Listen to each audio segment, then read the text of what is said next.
नमस्कार बच्चों। Today we are going to discuss class 9th English worksheet number 53। ये आपकी 28 दिसंबर 2021 की वर्कशीट रहेगी। आज की इस इंटीग्रेटेड राइटिंग प्रैक्टिस की वर्कशीट में हम डायरी एंट्री की प्रैक्टिस करेंगे। डायरी एंट्री कैसे होती है, क्या होती है, उसका प्रॉपर फॉर्मेट क्या होता है, उसमें हमें डेट कैसे मेंशन करनी है, हमें डे मेंशन करना है या नहीं करना है, उसकी एंडिंग कैसे होगी, क्लोजिंग कैसे होगी, उसमें कितने स्टैंजा हो सकते हैं, तो ये सब कुछ हम यहाँ पर समझेंगे। लेट्स बिगिन, चलिए शुरुआत करते हैं। Dear students, we begin our writing lessons with the concept of diary writing. जब हमने राइटिंग लेसन्स की स्टार्ट की थी, राइटिंग वर्कशीट की स्टार्ट की थी, तो उसमें शुरुआत में हमने डायरी एंट्री है उसी की प्रैक्टिस की थी। You may look at the first 5 worksheet of writing. Writing की जो फर्स्ट 5 वर्कशीट है वो आप चेक कर सकते हो अगेन। तो उसमें हमने इसी टॉपिक के ऊपर, इसी कंसेप्ट के ऊपर डिस्कस किया था। Let's revise the format again and practice more. आज हम अगेन दोबारा से उस फॉर्मेट को देखेंगे और लिटिल बिट एक टास्क दिए गए, उस टास्क के थ्रू हम प्रैक्टिस करने वाले हैं। तो सबसे पहले हम समझ लेते हैं कि ये डायरी होती क्या है। डायरी एक पर्सनल डॉक्यूमेंट होता है। ओके, पर्सनल डॉक्यूमेंट होता है। और किसका, किसी भी एक इंडिविजुअल का हो सकता है। किस लिए होता है? टू स्टोर हिज और her emotion, thoughts and feelings on daily basis. किसमें आमतौर पे जैसे काफ़ी सारे स्टूडेंट्स से डायरी को मेंटेन करते हैं, 6th क्लास से लग जाते हैं स्टूडेंट्स। तो इसमें आप अपनी जो फीलिंग्स होती है, अपने जो इमोशंस होते हैं, अपने जो थॉट्स होते हैं, वो आप यहाँ पर राइट करते हो, शेयर करते हो। एक तो हम शेयर करने का मतलब होता है कि जब भी इश्यूज हमारे पास होते हैं, कोई भी प्रॉब्लम होती है, जब उसको राइट करते हैं तो प्रॉब्लम राइट करते ही हमारी आधी हो जाती है। ओके। दूसरा ये होता है कि कुछ एक्सपीरियंसेस होते हैं, कुछ हमारी फीलिंग्स होती है जो हम दूसरों के साथ शेयर नहीं करना चाहते। हो सकता है कि हमारे कोई क्लोज फ्रेंड ना हो, या फिर हम इतने एक्सप्रेसिव नहीं है, तो वो सब कुछ हम डायरी में एंट्री करते हैं। इसके साथ साथ ये एक तरीके से मेमोरीज भी क्रिएट करते हैं, तो इसलिए भी इसको राइट किया जाता है। You can write about what ever you like. आप किसी भी टॉपिक के बारे में आप लिख सकते हो। ओके, कुछ भी लिख सकते हो, फ्री ऑफ आउटसाइड जजमेंट और क्रिटिसिज्म।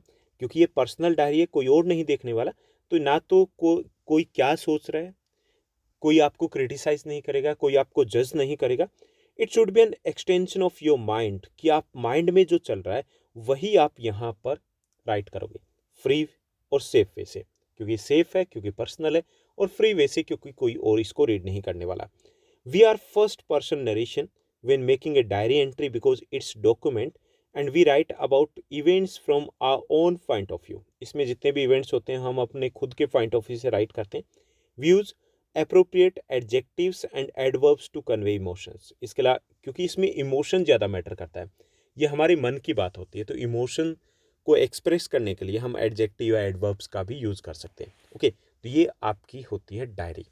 अब यहाँ पे डायरी एंट्री की बात करें तो ये पर्सनल डायरी की अलग बात है, उसमें हम कुछ भी लिखें। ओके, जो भी लिखते हैं वो चलता है। लेकिन एग्जाम पॉइंट ऑफ व्यू से बात करें तो हमें एक प्रॉपर फॉर्मेट को फॉलो करना है। तो यहाँ पे फॉर्मेट समझ लेते हैं कि फॉर्मेट क्या होता है। Day, date and time.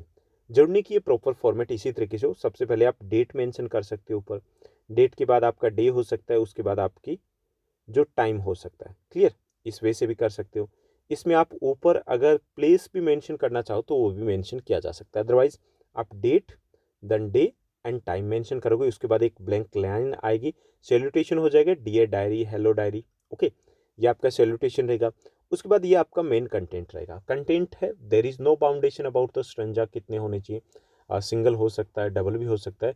लेकिन जनरली आप एग्जाम पॉइंट ऑफ व्यू से राइट करोगे तो 100 टू 120 वर्ड्स में राइट करना है, तो आप सेकंड तक जरूर जाओगे। क्लियर। उसके बाद आपका नेम ऑफ द राइटर है, उससे पहले आप सिग्नेचर भी कर सकते हो। ओके, सिग्नेचर करने के बाद अपना नेम मेंशन कर सकते हो। क्लियर। अगर नहीं मेंशन करते, मतलब अगर सिग्नेचर नहीं करते तो भी ये चलेगा, दौड़ेगा। तो ये हो गया फॉर्मेट। अब इसी पर बेस्ड हमें कुछ टास्क दिए गए। ओके, एक टास्क हमें मिला है। ये टास्क भी हमारे लिटरेचर का जो चैप्टर हम करें, weathering the storm in Ersama, उसी पर बेस्ड टास्क है, लेकिन हमें करनी है यहाँ पर डायरी एंट्री। तो चलिए इस टास्क को कंप्लीट करते हैं कि कैसे करेंगे हम डायरी एंट्री। तो हमारा टास्क क्या है उसी को हम पहले रीड कर लें। ओके, टास्क हमें दिया गया, सेलेक्ट हो गया है ये टास्क। टास्क हमें यहाँ पर दिया गया, imagine you are Prashant from a story in your textbook. ये आप अपनी टेक्स्ट बुक की जो स्टोरी है उसमें आप प्रशांत हो। Okay, weathering the storm in Ersama जो चैप्टर उससे लिया गया।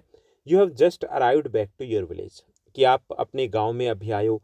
And found your family is alive, आपने देखा कि आपकी फैमिली है वो अलाइव है, सेफ है। और कहाँ है? रेड क्रॉस जो रेजिंग है वहाँ पर है। एंड रेजिंग योर फीलिंग्स, यहाँ पे क्या करना है? रेड क्रॉस के ऊपर है, यहाँ पे कुछ मिसिंग है। Raising your feelings when you सा देम सेफ, आपको क्या करना है यहाँ पर? राइट योर फीलिंग्स, हमें डायरी एंट्री करनी है। ओके, क्या डायरी एंट्री करनी है कि जब आपने अपने फैमिली मेम्बर्स को देखा कि वो सेफ है तो आपकी क्या फीलिंग थी। Okay, and you can also right about how you felt afterward looking at the living condition in और around the shelter.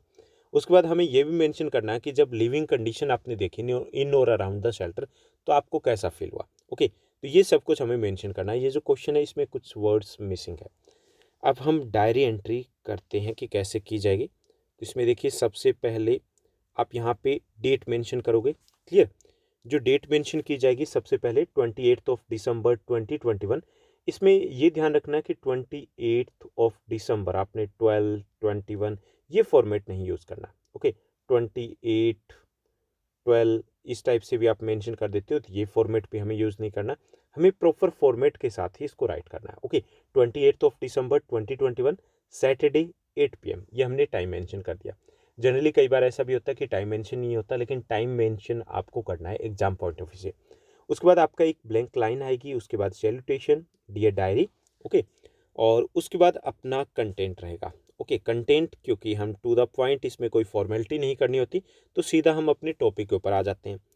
Today was a very special day in my life, क्योंकि was होगा ना, हमेशा diary लिखी जाती तो जो past का इवेंट होता है जनरली उसी सेम डे का इवेंट होता है, वही हम मेंशन करते हैं। So today was a very special day in my life after the destruction of the cyclone I was feeling nervous and scared, कि जो डिस्ट्रक्शन देखा साइक्लोन का उसके बाद मैं नर्वस और स्केर्ड डरा हुआ फील कर रहा था। But with the gods grace I found all the family members safe here, लेकिन ऊपर वाले की कृपा से मुझे मेरे सारे फैमिली मेम्बर्स सेफ मिले। Thank you so much God, but the thing I am worried about what the think I am worried about that the condition inside and outside the shelter were not good। लेकिन जो चीज़ जिसको लेकर के मैं worried हूँ वो ये कि शेल्टर के आसपास जो कंडीशंस है वो अच्छी नहीं है।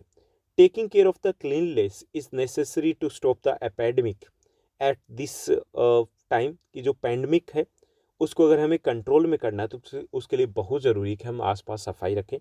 Tomorrow we friends will run a special campaign for this, और कल हम फ्रेंड्स मिल करके इसके लिए स्पेशल कैंपेन चलाएंगे। ओके, तो ये हमने अपनी फीलिंग मेंशन की कि हमें कैसा लगा, उसके अलावा हमने देखा तो कैसा लगा, कल क्या करने वाले हैं, like that. Will be writing soon again, फिर से मिलेंगे। प्रशांत यहाँ पे नहीं मेंशन होगा, तो ये इजी से सिंपल से तरीके से हम डायरी एंट्री करेंगे। ये जो डायरी एंट्री है उसका अगर आप फॉर्मेट है वो भी फॉलो करते हो तो आपको 2 मार्क्स यहाँ पर मिलेंगे। तो ये थी हमारी आज की वर्कशीट जो काफ़ी इजी थी। आई होप सब कुछ आपको अच्छे से समझ में आया होगा। अगर आपको ये वीडियो ये वर्कशीट अच्छी लगी तो इस वर्कशीट को लाइक और शेयर ज़रूर कीजिएगा। आज के लिए बस इतना ही। Thank you, bye bye, have a nice day.